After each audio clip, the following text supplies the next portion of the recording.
اگر نماز میں رکعت کی تعداد بھول جائیں، ارسلان صاحب کراچی سے پوچھتے ہیں، اگر ہمیں نماز میں شک ہو کہ ہم تیسری رکعت میں ہیں یا چوتھی رکعت میں ہیں تو اس نماز کو کیسے ادا کریں؟ جناب اگر آپ کو یہ شک ہے کہ تیسری رکعت میں ہیں یا چوتھی رکعت میں، تو پہلا حکم تو یہ کہ دماغ پہ دباؤ ڈالیں، جس طرف زیادہ ذہن جائے اس پر عمل کریں۔ تیسری رکعت کی طرف زیادہ ذہن جا رہا ہے تو سمجھیں تیسری ہے، چوتھی کی طرف دماغ زیادہ جا رہا ہے تو سمجھیں چوتھی ہے۔ لیکن اگر بالکل ہی کنفیوز ہو رہے ہیں 50% ادھر 50% ادھر، تو پھر حدیث میں نبی صلی اللہ علیہ وسلم نے حکم دیا فَلْيَبْنِ الْأَقَلَّ، کہ پھر کم رکعتیں سمجھی جائیں گی۔ یعنی آپ کو یہ شک ہے کہ 3 پڑھی ہیں یا 4 پڑھی ہیں، تو یوں سمجھیں گے کہ آپ نے 3 پڑھی ہیں۔ اب کیا ہوگا کہ تیسری رکعت کے بعد آپ جب چوتھی رکعت کے لیے کھڑے ہوں گے تو چوتھی رکعت کے بعد آپ نے قعدہ کرنا ہے، چوتھی رکعت کے بعد آپ نے قعدہ کرنا ہے، اور قعدہ یعنی اتحیات مکمل کرنے کے بعد دوبارہ کھڑے ہو جانا ہے، کیونکہ عین ممکن ہے یہ چوتھی نہ ہو بلکہ تیسری ہو، تو پھر 1 رکعت اور آپ نے ساتھ ملانی ہے، اور وہ رکعت یا تو چوتھی ہوگی یا 5ویں ہوگی، تو یعنی ایک قعدہ آپ کو، قعدہ سے مراد اتحیات آپ کو اضافی پڑھنی پڑے گی، اور پھر آخر میں سجدہ سہو بھی کر لیں، تو اس طرح سے آپ کی نماز ادا۔ شعیب صاحب نے کشمیر سے پوچھا ہے آپریشن سے ولادت ہو تو کتنے بچے کریں؟ مفتی صاحب اکثر بیانات میں کہتے ہیں کہ زیادہ بچے رکھو، یہ تب تو اچھا ہے جب بچے کی پیدائش قدرتی طور پر ہو، لیکن آج کل تو آپریشن کیا جاتا ہے، کیا اس صورت میں عورت کی صحت پر برا اثر نہیں پڑے گا؟ کیا اس صورت میں بھی زیادہ بچے کرنے کا حکم ہوگا؟ جناب شعیب اختر صاحب، پہلی بات تو یہ جو آپریشن ہے نا، یہ نیچرل نہیں ہے، اور ہزاروں میں کوئی ایک خاتون بیمار ہوتی ہیں جن کو آپریشن کی ضرورت ہوتی ہے، لیکن آج کل جو ڈاکٹر ہر دوسری تیسری خاتون کے آپریشن ہو رہا ہے،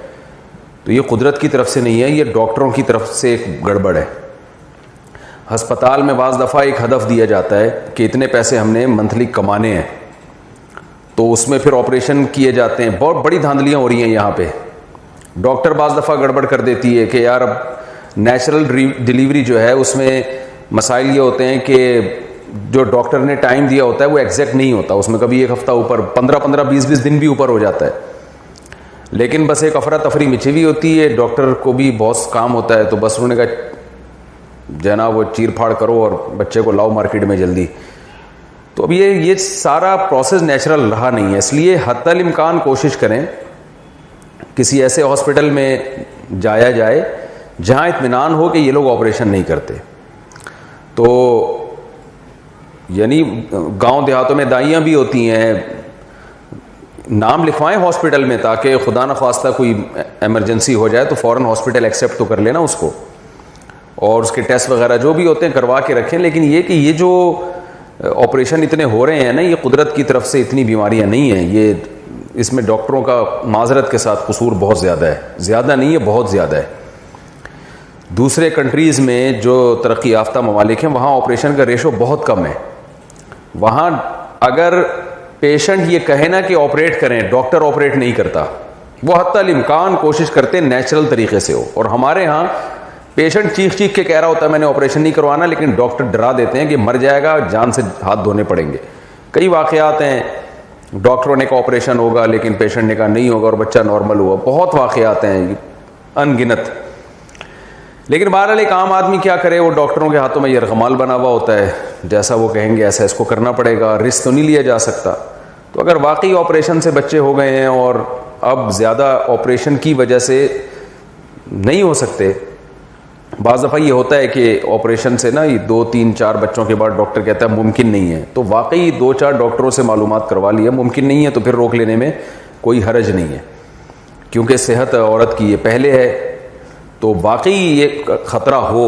تو ایک آدھ ڈاکٹر سے نہ پوچھیں، جو بھی گائنی کی ڈاکٹرز ہیں جو ایکسپرٹ ہیں ان سے